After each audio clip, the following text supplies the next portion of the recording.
Welcome back to the Orange Outdoors channel. It's a cold and chilly November morning here, but I got a little bit of time to work on the Suburban, so I'm going to put it to good use. I've already laid down a few more pieces of this insulation, and I can start cutting out the garage tile, getting it on there in preparation for the seats to be back installed. But today's main agenda includes pulling down the fuel tank, installing a new fuel pump and fuel filter. So the plan is to get the jack under there, remove the fuel filler lines that hopefully aren't too, see if they're in there. It's not going to focus on me. Anyways, hopefully those aren't too caked and crusty. They slide off nicely. Anyway, remove that. Then you've got to slowly pull down the gas tank, remove the hard lines, because you can't just drop the tank with the hard lines connected, or you'll break them up pretty good. See, it's not looking real pretty under here. This, I'm pretty sure, is attached to nothing. Like, it's got a hose clamp there, but it doesn't do anything in that spot. This one that actually is doing something is completely loose. And you can see all the cracking around on this rubber hose, so I'm probably going to end up needing to repair this. It's not horrendous, but it's not great either. This totally needs to be right there. And then these are probably just going to need to be removed like that. We'll see.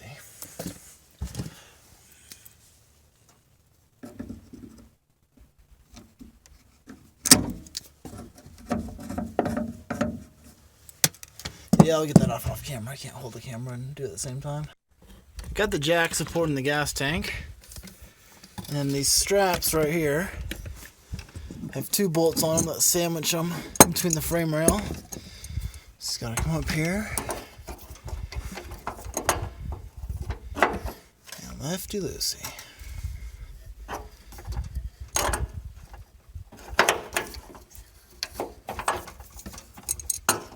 And we'll keep doing this until the straps are off.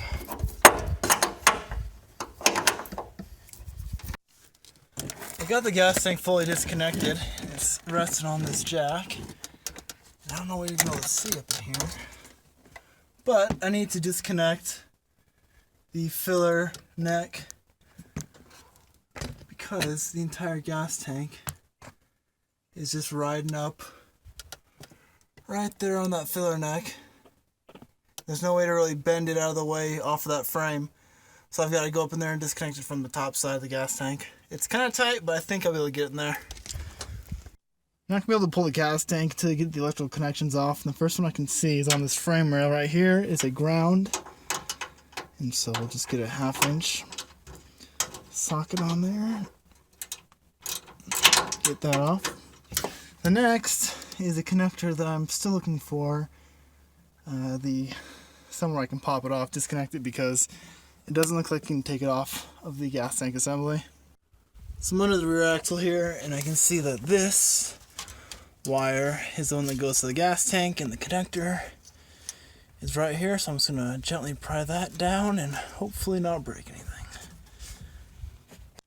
So there's two fuel lines and a breather on top of this tank.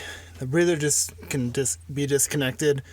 The two fuel lines need to be screwed apart, and I really don't want to get those mixed up, so I'm going to take some zip ties, and I'm going to zip tie this one and zip tie that one so that I know that they are corresponding, so I don't accidentally flip-flop them, because this is a pain in the bunghole, and I don't really want to do this twice. So I got the tank out, and before I pop open the top here, it's going to be a quick carb clean, just so that gunk doesn't fall into the tank.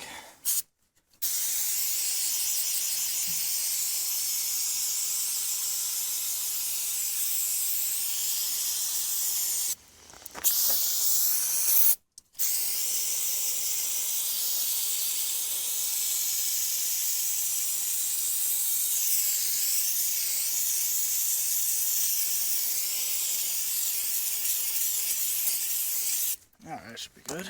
Let that dry out. So get this ring off. Let's see how the focus, there you go. We're just going to be taking a screwdriver and tapping on this inner ring right here. Lefty loosey. Until it pops off.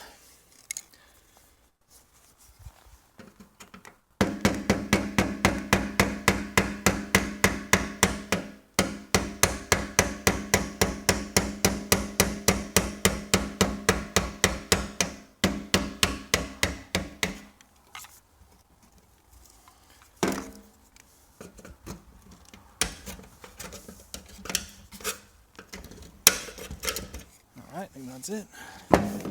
Now this should come out. Oh yeah. Okay, let's see. That's connected, so I'm going to have to disconnect that.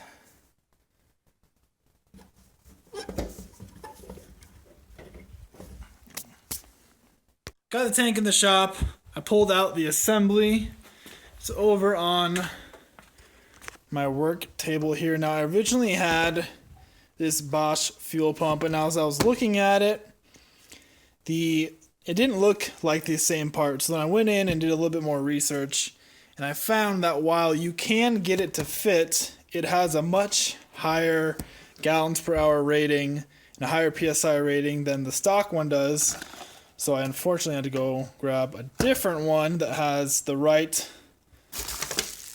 rating for this application. Now, like I said, this one would work. It would run really rich. And I guess if people have like an upgraded TBI system, then this one works really well.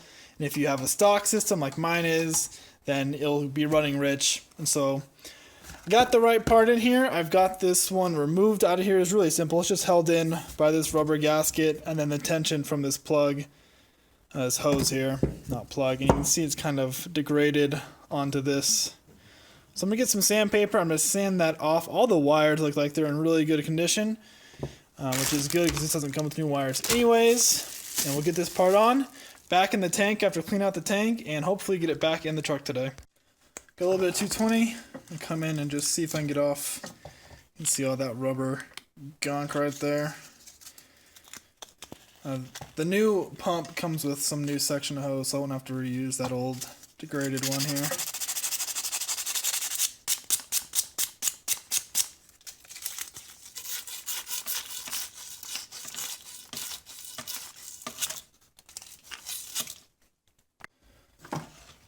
So I got that cleaned up as much as I'm going to. There's definitely some rust on there. I don't want to make this too thin. It looks like it's going to hold for a while longer. I might end up having to replace this section of tubing later down the road. But for right now, I think this is going to hold.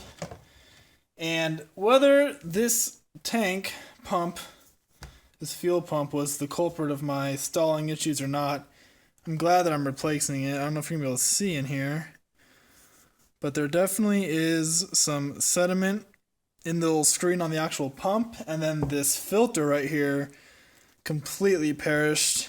It feels super tacky, and then there's a giant hole right there, so this wasn't doing anything whatsoever. So I got a new little filter there, a new pump. We're gonna get those installed right now. Got the new pump in. All the wires look like they're in good nick. So we're gonna grab a new O-ring, clean out that tank with all the old stuff, maybe put in some fresh gas, flush it around, and then we'll install this back in. And just like that, we're back in. I just did everything in reverse order, and it went in a whole lot easier than it came out, which was nice. I think I kind of bent my little gas tank strap there. It must have gotten caught on the lift. Kind of got a little nick, a little kink in there, but I think it's going to be just fine. I unfortunately don't have enough gas to stick in here and see if it'll work, so that'll have to be another day. But that job went kind of as expected, kind of a pain to reach the stuff up top, but overall not terribly difficult. God, I hope this works. Got a couple gallons in the tank and got her primed. Let's see if she starts up. Oh yeah. Nice. Now, is the problem solved of stalling? I don't know. It's gonna be a hard one because it didn't always stall. It only ever stalled intermittently. So I'll go see, drive around for a little bit and see if it stalls out or not. Focus. There it goes. So one thing that the car really didn't like before the new fuel pump was starting and stopping, especially on a hill, and then going into reverse would just about kill it every time. But I think we are issue solved. The idle is way smoother, no hesitation, and say problem fixed.